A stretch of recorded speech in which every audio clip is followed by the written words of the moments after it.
Sulay, can you please tell me brief about your company and your product? So we started Bummer about 4 years ago. Little under 4 years ago at this point in time, we started more around COVID. But I think the idea of Bummer kind of really stems from a simple idea of why should you take your underwear so seriously, right? And the idea is when I was studying in America, this is about 5-6 years ago. The whole underwear market was so bright, so bold, so exciting, and so non-jockey, right? I think when you look back at India, the only brand that you could ideally think of was jockey, right? For young generation, it was a brand. Exactly for elders and for younger generation both, right? Both, I mean, the 60-year-old dad also probably has been wearing jockey for the last 20-30 years of their lives, and so is a 20-25-year-old. Obviously, you've had your Levi's and Bewkoof.coms of the world in the meantime, but I think there was a very large gap for someone very specifically building for the youth, for the younger generation in this category. And beyond that, apparel is something, is a large $1 trillion industry, but always felt that underwear was one industry that was not yet disrupted in apparel. Difficulties to create a brand because you may be from the similar industry. Repeatability to be the largest part of the factor in the innerwear success story. I think lifetime value is what really should be very exciting for us as a brand to look at. If you think about the lifetime value that my dad has delivered to jockey, for example, right, last 20-30 years, right? Like, I think being loyal to a brand over a larger period of time, whether your frequency may be okay, ठीक है, एक साल में 4 or 5 underwear you pack of 10 ले लिया, I'm not thinking about it for the next 12 months, right? Forget about it. But if I continuously have done that for 20 years, it's amazing. That is where I think the true value of really the product of the brand and truly churning that lifetime value of the consumer came up with this name. It must be some interesting. Have coffee. Yeah. So I think for us the name was, so we did a pretty large branding exercise when we started off, right? So my approach towards starting the brand was very straightforward, right? I mean, not like okay, I know of I've thought of a name, I think this is what it should be called, let's design a logo and let's start the brand, right? So I think we did a full branding exercise about 8-9 months. 9 months? Yeah, it lasted long, obviously. No, but the name was before the branding exercise or after the name? Name was part of the branding exercise. Okay, so what other names was thought of? Oh, we had, I had a full list of 20, 30, 40 names, I guess. Okay. And they were not really my suggested names also, right? Like, okay, of course we asked for people's opinion. I was thinking of too many names. However, I was working with a freelancer who kind of ended up doing my logo, branding, visuals, the communication, the storyline, everything, right? Basically. And I think Bummer was a part of his kind of recommendation. Okay. Nice. In a name of 40-50 names, this was this one name that kind of really was shining. Yeah. And I'll tell you why this stood out for me, right? It was A, very cool name. Of course. B, meant something which has a very negative meaning in the English language. Bummer means disappointment. It's got a negative feeling, right? And I think my immediate recollection to this was like so many examples. Like a perfume is called Poison, for example, right? I think when you do this, it has a direct feeling to the consumer's emotions. Here, why negative? Why negative? And for us, the philosophy was here, the whole industry and the whole product category in India for the last 30-40 years has been so disappointing. वो black, blue, white and grey chaddi बिक रही है. So Bummer, more than us, was a note to the industry saying that, hey, we are here now, we are going to change the industry. We are going to change the landscape.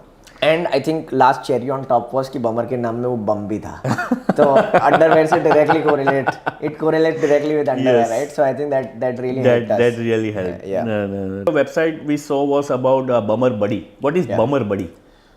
Interesting. So Bummer Buddy was a project that we'd been trying to get off the ground practically since day one. Okay. When we first started doing influencer marketing, content building, etc., with our influencers, I think we did some campaigns, small scale campaigns, influencer campaigns. What we realized was that when you work with an influencer once, or one time association as we call it, the impressionability, the reachability to their followers is very, very limited, right? Because I think either they put up a story, they put it on their feed, okay, people have seen it in about a 8 to 10 hours span, and it's gone away from most of their followers feeds, right? So I think for you to be able to recollect that brand is that first impression ki, okay, maine Instagram khola, I saw this post, I saw the brand that they are wearing or promoting, and I'm done, right? Like if I like it, I like it. If I'm not, I move past that post and I'm done. So I think to kind of solve this problem with content creation and influencer marketing, what we decided, we'll pick certain few influencers, we'll invite people to become part of the program. Okay. At Bummer Buddy, what you can do as a consumer, as a creator, as anybody, come join our program. We start off with you for about 3 months. That's the minimum committed timeline. Okay. But what that really helps us do is that you as a consumer, as a content creator, build content for our brand once, twice, thrice, every month for 3 months. Okay. And I think what we kind of really saw there was that if I'm building content once a month and it's gone, sure, okay, few followers noticed it. Second month, फिर से brand, वही same brand I'm promoting. Okay, few more people are now starting to recollect, okay, this happened last month as well, right? The third month, if that again happens, so my reach to deliverability ratio of that particular content is at an all-time high when it happens at the third month. So for my followers to be able to kind of recollect that, hey, you're Bummer, constantly hammering them the same correct, brand it's name like, again. it's like showing you an ad, right? It's like it's literally like showing you an ad, for example. If you see an ad once today, very easy to move past it. If you see that ad multiple, Again, either then you get annoyed, or either you shop from it, or either you just block that brand. block that ad. Yeah, It's either of these three things that can happen, right? Yeah. So with content creation and with influencers, I think doing it once or twice for every 3 months continuously, Then they are your Bummer Buddy. then yes, exactly. So those are my Bummer buddies. But the idea is obviously my consumer is not the creator. My consumer is their followers, right? Of course. So I have to. So what I'm trying to do is build for their followers and not for the creator themselves. So our broad level of a consumer, about 80% of our consumer volume is between the ages of about 18 to 30. Why not catch up them early, 13, 14? I think getting into a teen sort of a market is a very different product strategy altogether, very different brand strategy altogether, and also large part of purchase decisions at that point are made by parents, right? So I have to basically target the consumers, right? At 13, 14, that's not the consumer that's paying me. Smaller percentage of the large consumer base of India. Looking for. Okay. And I'll tell you why, because I think our product is operating in the slightly premium sort of a category, right? Today we sell one pair of underwear for about 450-500 rupees roughly, right? Is it premium? We're super premium for the Indian market, right? It's not is it not the same pricing goes like in the underwear, or is it cheaper normally other brands? No, so if you look at the largest part of India's brands, I mean the top 5 that kind of dominate India's underwear ecosystem, they are all, I would say, sub 300 rupee brands, at least for the large part of their SKU range, right? Now everybody has introduced premium collections and super premium luxe collections and all those things, of course. But I think large part of their revenue still comes from their mass affordable product ranges, right, which are there. So see, the entire market is sub 300 rupees, like even for someone like a jockey, 250-300 is where the average ASP should follow for at least where the mass offline sort of play really happens. Online, I'm sure it's a different ball it's game. a different ball game altogether, right? But the money is also in offline. Right? It's still. But do you guys are you into offline market or not? We're picking up, right? I mean, we've activated about little under 10 stores at this point in time across the country. So is it these are not EBOs, these are MBOs, multi-brand stores. Okay, so you're just supplying. So we basically have shelf space inside these stores, right? Okay, interesting. We'll probably have a couple of EBOs by the end of this year. It's our own stores, very small, cute experiential You're planning stores. your own stores. That's interesting. I think we want to kind of do that, right? Because I think it's a good experiment to have. Plus branding exercise it would. And I think it's a good learning curve for us to understand how our consumer reacts to the product in an offline space. Offline right? space, yeah. If you think about today offline world, you walk into a lingerie store or an innerwear store, finding something very funky, very quirky, finding couple matching sets, finding a brand that caters to both men and women with the same level of enthusiasm and youthfulness, you'll not find a single brand in the offline space today that does that. So your target is couples also, bigger Yes. targets? Yeah. So I think couples are interesting for us, right? I think because to solve for MOQ, manufacturing MOQs, we use the same prints, the same fabrics to cover all our men's, women's, undies, everything, right? And that basically gives birth to a very interesting concept of matching underwear. Matching underwear, which was never there before. Yeah, exactly. So that really helps, right? Because I think, and especially Young generation. young generation, right? New couples, people who are just dating, college-going kids who are dating each other on campuses, etc., etc. It becomes a very fun thing, intimate thing to do. Or maybe it could be great gifting thing. Great gifting. So again, Valentine's Day is coming. Yeah. Huge. People are so bloody tired of giving roses and chocolate boxes and perfumes and whatnots, right? This becomes such an interesting gift for consumers to give to their partners for Valentine's Day. So yeah, I think that's with these stores, how many like different do you sell on Amazon, Flipkarts, everywhere? Yeah, absolutely. So as of now, I mean, about 85-90% of our current order volume comes from our own website. 80% is from your own website? Yeah. Wow, okay. Yeah. We've built it that way, right? And I think that's what we wanted to build from day one anyways. We wanted to own the consumer. We wanted to own the consumer experience more than anything. Instead of buying through direct D2C brand, that okay, what kind of support they will give me afterwards? What kind of after sales service or something will come in? Yeah. Through these big brands, you get all that thing. So how do you manage this thing? I would tell you that you are absolutely right. I think most D2C brands have not solved for the right kind of support. But I think it's getting easier by the day. Today with Amazon, you have to go on their website. If anything, right? Like you do. On the app itself, you place a return request, etc., etc. Money comes back into your account, straightforward, right? Yeah. I think most D2C brands have built similar experiences as of now, right? So if today you go on Bummer's website as well, so very simple. On the website, in the footer, if you go down, start a return or an exchange process, right? Okay. It's there in our menu itself. So if you want to return or exchange an item, it's a completely website-enabled process. Everything on my website, you don't have to speak to anyone, you don't have to discuss with anyone. My entire support chat is on WhatsApp, which for most D2C brands today are opting for that, right? Yeah. So I think what the exciting thing that most D2C brands have done today is that all support, all chats have moved to WhatsApp, right? And I think that's very interesting and very, very exciting channel for us.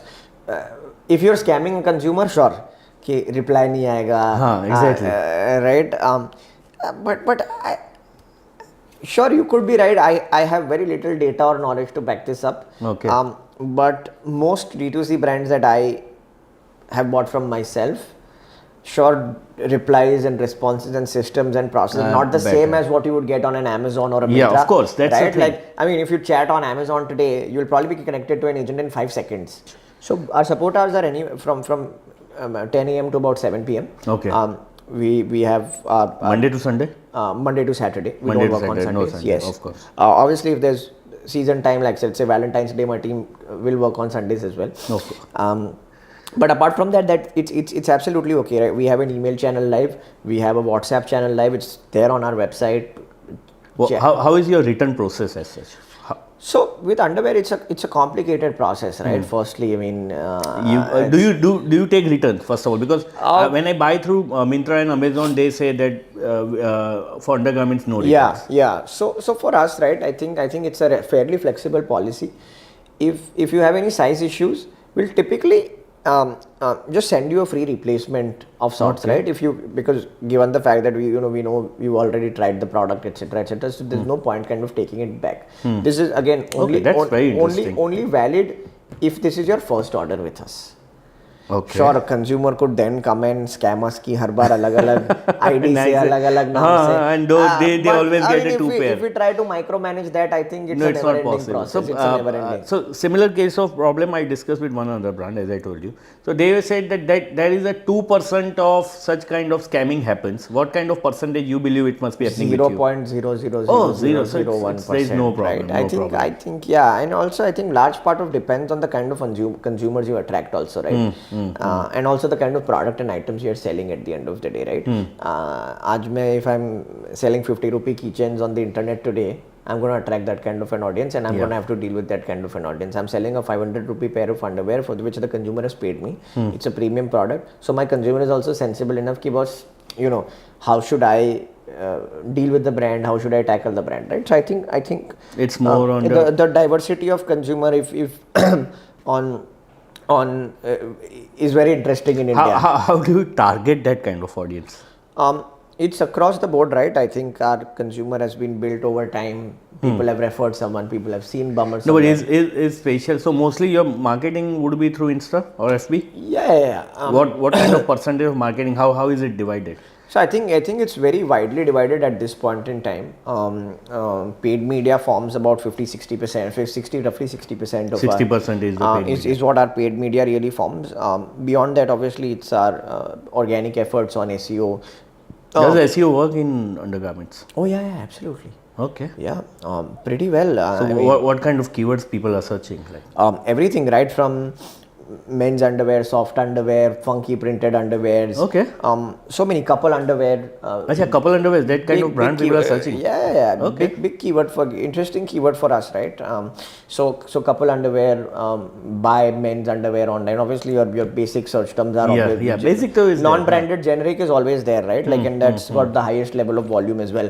But it's been interesting for us, Bummer, to come back and kind of start ranking more or less on page 1 for large part of these branded and non-branded keywords. Branded, so chalo, obviously that goes without saying. It will come up, no? Bummer if you search. Bummer, exactly. So anything Bummer, Shark Tank, Bummer, India, Bummer. I was searching for your Bummer, and some of your competitors are pushing your Google AdWords. I saw that also. Yeah. You are getting a strong competition in that. It's tough, because I think with Google there is currently no kind of such policy that kind of helps you go beyond that, right? I mean, and sure you can take it up internally, but there's no legality at this point in time that protects you, right? So you have to live with it. Yeah, it's okay. So how is the marketing different for male and female segment? I think we do a very gender neutral marketing at this point in time, to be very honest. I think we want to kind of build the overall sense of the brand first, and because there could be very different success ratios for both, right? If I build a marketing philosophy for men consumers and that works phenomenally well, but if I build something for women and that doesn't really do well, I think over a period of time that share kind of imbalances itself. So you're doing all neutral marketing. So as of now, yes, I think once we have a very fair understanding of where the consumer is, who the consumer is, which we've started getting obviously at this point in time, but we want to kind of further build on this. We want to also build more products that make sense for either consumer individually, right? I think we've done little justice to the women's consumer at this point in time. It's more of a male consumer targeted. Men roughly form about 60% of our consumers, and then obviously 45% is female. Is what women are. But we want to kind of have a more healthier balance here. What could be the reason? Why male are more and female are less? Or is it general online shoppers are mostly male more than female? That's why. That's the thing. So it's not that your brand is attracting more women, but women consumers are less compared to male. No, women consumer I think are increasing, but comparatively it would be less. Phenomenally large. It's how the brand would be built, and I think women consumers today form such a large part of the online shopping. I mean, if you think of brands like Nike, etc., there's so many Instagram pages that they buy from. There's your Mishos of the world that they buy from. There's so many online women's clothing accessories brands that are doing phenomenally well, right? So women are amazing consumers, but is buying underwear online one of their priorities? No. For men, yes. Okay. Right, because maybe is it due to the size and fit that doesn't matter much for male, which matters for female more? 100%, yes. And for women, loyalty also is a big criteria. Younger men will change their loyalty like this. Okay. In I mean, any brand you say, right? Like you could be wearing a t-shirt from Zara. Tomorrow you can wear a t-shirt from H&M also, and third day you can wear a shirt from whatever fits or you looks don't good. care. Yeah, you don't whichever care. looks good, you we don't care, right? Yeah. But I think when it comes to underwear, you'll probably have the same brand. Yeah. From Aegis, I have same brand wearing from Aegis. Correct, exactly. And now what we've seen with younger men is that they'll have 2-3 different brands of underwears in their wardrobes, or 4 brands also in their 4 wardrobes. brands, wow. Yeah, boxers are from Soul Store, briefs are from, let's say, another competing brand, trunks are from some brand, right? Raat ko sone ke liye pajamas are from some brand, you know, whatever, right? So I think that's how the younger men are thinking, and it's not just like, so for example, with the older generation, it will be like, okay, I wear briefs, the V-cut underwear, then I'll only have 10-20 pairs of the same thing. With the younger generation, what we've seen is that they carry everything. Yeah. If they want to play sports, they'll be wearing trunks. If they want to sleep at night, they'll be wearing boxers. If they're wearing formals, they'll probably be wearing briefs. Right? How so in such a market, any idea how do you create a brand where you have a strong followers that okay, people wear they'll buy this only? Yeah, no, I think that's the important part. I think only the silhouette changes of the product, right? I think at Bummer we sell everything for men and women. So for men, right from briefs, trunks, boxers. Women, obviously your bikinis and hipsters and boy shorts and everything. So it's a multi-purpose driven brand at the end of the day from a product range perspective. I will offer you any format of underwear that suits your needs, whether you want to do yoga, whether you want to wear it for your daily wear, whether you want to go hiking, whether you want to do XYZ activity, or whether you just want to wear something loose and go to sleep.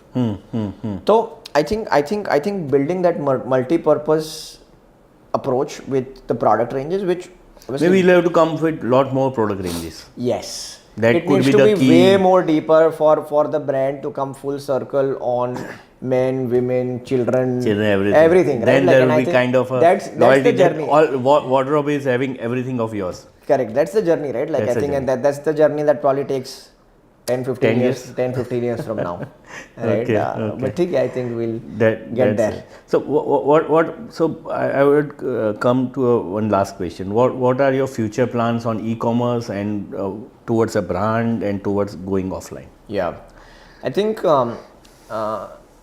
few things that we really want to kind of try and do over the next 5 years broadly is build a very large offline base. I think it's going to come with the right set of capital. One question, sorry. How is your like city wise tier 1, 2, 3, like as you say, how is that divided? So I think tier 1, obviously, I would not say tier 1. I would say the top 10-20 cities of India, 10-15 cities of India typically form about 50 to 55% of our overall sales volume. Okay. Which is not just your metros, right? Bombay, Delhi, Bangalore types. It also includes Ahmedabad, it also includes Pune, Chandigarh, Hyderabad, Surat, everything, right? These kind of cities typically form about 50% of our volume. Okay. And then I think another about 30% of our volume kind of comes from tier 2 cities, sort of, right? Like Bhopal and Patna and all that. Coimbatore and whatnots. Do you get sale for some small villages which you have never heard of? Yes, exactly, right. I was just coming to that, and I think about 10-12% of our sale does come from those kind of places. I mean, the kind of places you would have never heard of, right? Like we've delivered more than about, I would say, about 1,000 orders till date. In obviously in our 3.5 year journey, we've delivered about 1,000 plus orders to Andaman Nicobar also. Wow! Right? We've delivered a couple of 100 orders to Lakshadweep, which is recently being very highlighted because of Modi ji promoting. Right? Which gives you the thought, have we gone there? Like have we sent orders there? Right? So it's a fresh data that's come to light. But yeah, so I think So I think in your expansion, when you are saying expansion thing where you want to go offline, so this tier 2 cities will come in more picture. So you want to like to reach out to that audience. Yeah. You will have to go brick and mortar. Yes, 100%.